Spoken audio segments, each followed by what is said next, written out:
moyo yevam yakaoma TKO seiko musina titi nevana vevam seiko musina moyo nevana vevam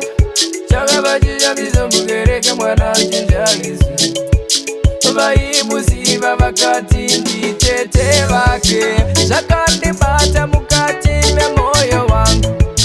kunza mwana chitaura satete zvakandibata mukati memoyo wangu ndanza mwana chitaura satete vake zvakandibata mukati memoyo wangu kunza mwana chitaura satete zvakandibata mukati memoyo wangu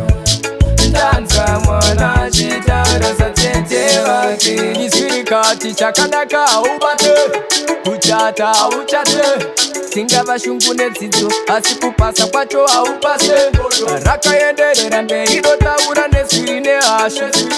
rikati kusvika makore 20 inyasha atazeiko mwana wemakore 5 yakaoma moyo yavamwe vanhu zvakandibata mukereke richitaura izi vaimuziva vachingoti nditete vake zvakandibata mukati memoyo wangu kunza mwana chitaura satete zvakandibata mukati memoyo wangu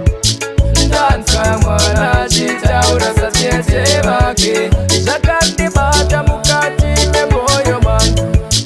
kunza mwana chitaura satete zvakandibata mukati memoyo wangu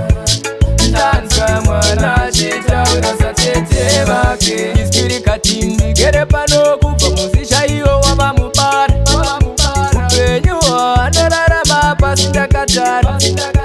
hana mudzi inobereka yaanodyara anongobhururuka achiwira pedo pedo kunge taratara washewoti buda uyende richiti handiende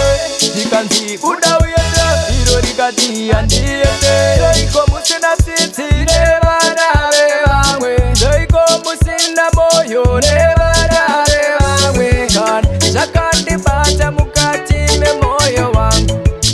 kunza mwana chitaura satete zvakandibata mukati memoyo wangu